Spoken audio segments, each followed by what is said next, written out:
Vážení diváci, sledujete vysielanie v slovenskej reči Klenotnica.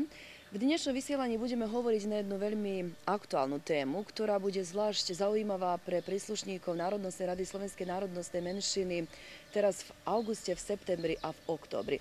Keďže sú voľby do národnostných rád vypísané a zakázané za 26. október, na túto tému bude hovoriť Adam Paľov, poslanec zhromaždení Autonómnej pokrajiny Vojvodiny, ktorého aj vítam u nás na nádvorí Rádio televízie obce Kovačica. Dobrý deň, Ďakujem vítajte. pekne, dobrý deň.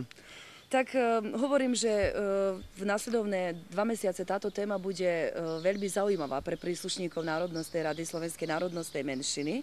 A kedy vznikla Národnostná rada a aká je jej základná činnosť? Nech tak teda začneme úvodom, aby sme priblížili našim divákom tie také najzákladnejšie veci. Ako ste povedali, tak aj je.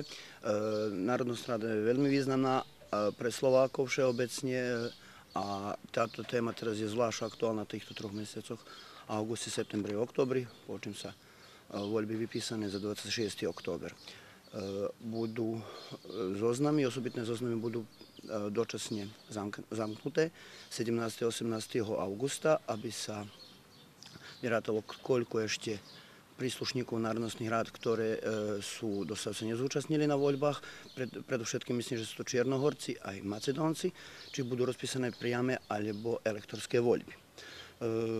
Národnostná rada vznikla ešte 2003 roku. Na počiatku to boli aj pre Slovenskú pravoslavnú a pre Slovenskú národnostnú radu, to boli elektorské voľby a 2010 roku v máji boli prvé priame voľby. S ohľadom na to, že v osobitnom zozname Slovákov je zaznamenané okolo 33 000 príslušníkov, znamená, sa podmienky dostali, aby sme mali priame voľby. Prečo sú voľby významné pre príslušníkov Národnostnej rady? Sama Národnostná rada je veľmi významná pre Slovákov, žijúcich vo Vojvodine, v Srbsku, znamená prevažne vo Vojvodine. A samé voľby sú významné preto, lebo čo väčší počet Slovákov sa zúčastní na voľbách, to znamená ťarcha tých volieb aj je toľko väčšia, ako mám povedať. Lebo od žijúcich 52 000 po poslednom výpisi sa zaznamenalo 33 000, znamená, je to viac ako 50% zaznamenané do osobitného voličského zoznamu, ale by bolo dobré, aby sa čo väčší počet Slovákov zaznamenal do zoznamu a a to môžu v matrikárnych úradách obecných preveriť, či sú zapísaní, lebo v 2010 roku bola široká kampaňa, mnoho Slovákov Slovákov sa zapísalo, ale môžu sa stať chyba, čo staví, znamená, preto povolám všetkých príslušníkov slovenskej národnosti, aby preverili, či sú zaznamenaní, ak sú nezaznamenaní, aby sa zaznamenaní zapísali do osobitného zoznamu. To môžu urobiť aj do 18. augusta, ale predovšetkým aj prakticky do 26. októbru. Teda preveriť, či sú zapísaní, ak nie sú, teda aby sa zapísali, to je veľmi dôležité pre všetkých. Je to vzorec, na ktorý sa aj žiadosť, na ktorý sa pridáva žiadosť o zápis do osobitného zoznamu.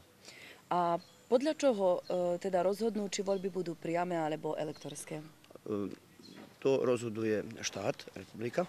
Aj teraz je to v ingerencii Centrálnej volebnej komisie. Znamená, ak je zapísané do osobitného zoznamu viac ako 50% príslušníkov jednej národnosti, tak aj voľby budú priame. Ak sa nezaznamená dostatočne príslušníkov do osobitného zoznamu, tak sa voľby konajú elektorsky.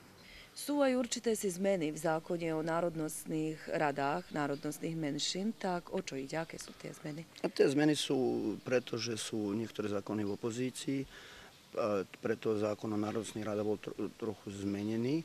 Nie, že sú trocha práva a možnosti, ale predovšetkým myslím, že národnostné rady sú veľmi potrebné príslušníkom národnostných menšín, národnostných spoločenstiev a to zvlášť v rámci verejného informovania, v rámci osvete školstva, v rámci úradného používania jazyka a písma, aj v rámci kultúry.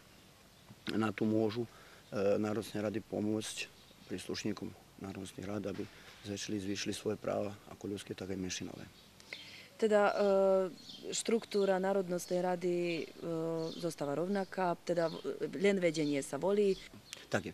Štruktúra Národnostnej rade, budem hovoriť o Národnostnej rade Slovákov, znamená, má niekoľko výborov, to sú odborné výbory pre osvetu, školstvo, výbor pre kultúru, výbor pre úradné používanie jazyka a písma a výbor pre, ako som povedal, pre kultúru. Tie výbory môžu formovať aj komisie, odborné, znamená, ktoré sú specifické, alebo ktoré sú ešte odbornejšie po niektorých otázkach.